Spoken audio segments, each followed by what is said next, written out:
The Miami Dolphins find themselves in a critical position heading into the 2025 NFL Draft.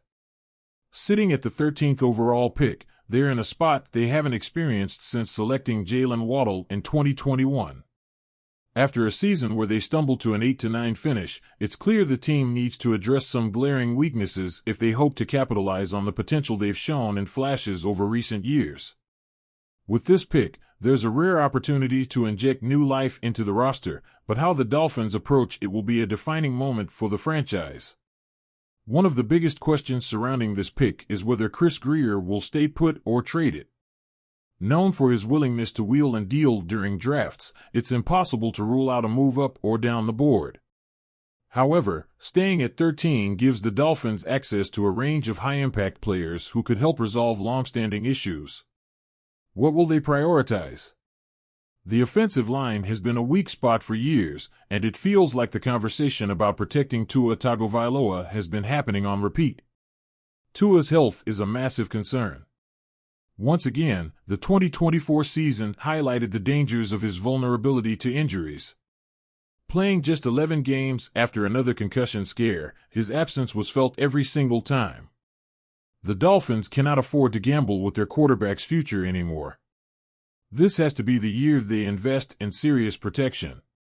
One name that stands out in early mock drafts is Ohio State's Josh Simmons. Despite being limited to just 5 games this past season due to a knee injury, his skill set is hard to ignore. His movement is smooth, his balance is impeccable, and his hands are strong enough to keep defenders in check. If Miami sees him as a long-term solution, he could be a cornerstone for this line. But there's competition for attention, with players like Texas OT Kelvin Banks Jr. also looking like a perfect fit. Banks brings the kind of physicality and consistency Miami has been missing, making him an attractive option for solidifying the line. While the offensive line is a clear priority, there's another area that cannot be ignored, the secondary.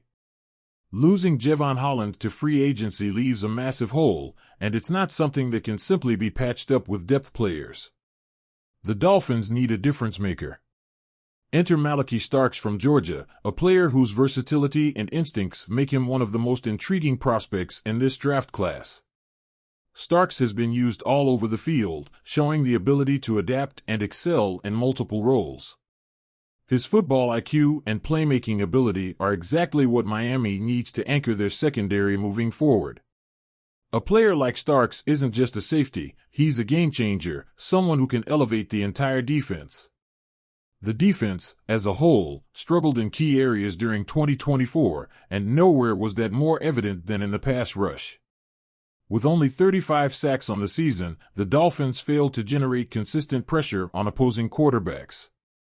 That's a problem, and it's one that Texas A&M's Nick Scourton could potentially solve. Scourton has shown a knack for getting to the quarterback, racking up 17 sacks over his college career. His ability to disrupt plays and force offenses into mistakes would bring a new level of aggression to Miami's front seven. But with so many needs, is pass rush the right focus at 13? That's the dilemma the Dolphins face.